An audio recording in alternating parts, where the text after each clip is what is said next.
छोटी सी horror story. पत्नी का कत्ल कर पति ने उसकी लाश घर के लॉन में ही दफन कर दी। उसके 4 से 5 साल के बेटे ने जब मां के बारे में कोई सवाल नहीं किया तो हफ्ते भर बाद पिता ने खुद ही अपने बेटे से पूछा।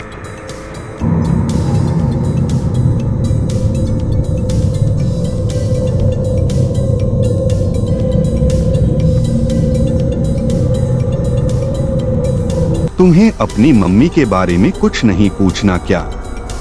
बेटा बोला पूछना है ना। पिता ने पूछा क्या? बेटा बोला यही कि आजकल मम्मी हर वक्त आपके पीछे ही क्यों खड़ी रहती है।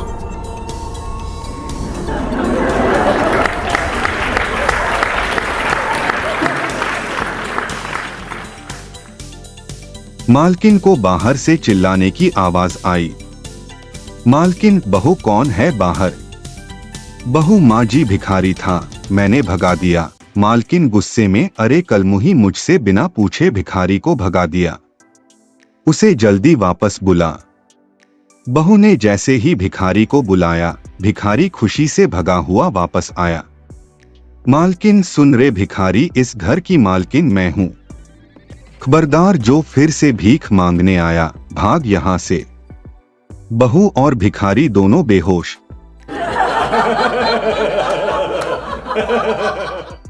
एक लड़का अपनी पड़ोस की आंटी को घर छोड़ने गया।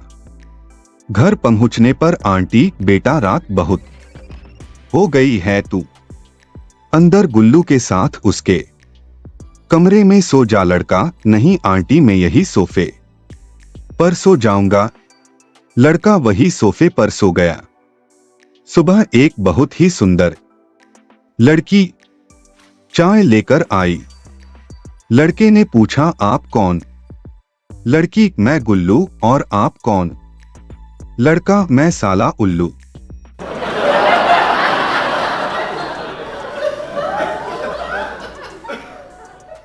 डॉक्टर, तुम पागल कैसे हुए? पागल, मैंने एक विधवा से शादी की, उसकी जवान बेटी से मेरे बाप ने शादी कर ली।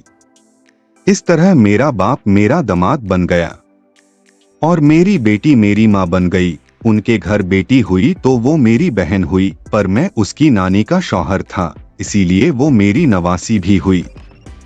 इसी तरह मेरा बेटा अपनी दादी का भाई बन गया और मैं अपने बेटे का भांजा, और मेरा बेटा अपने दादा का साला बन गया। और डॉक्टर, चुप कर साले, तू मुझे भी पागल करेगा क्या?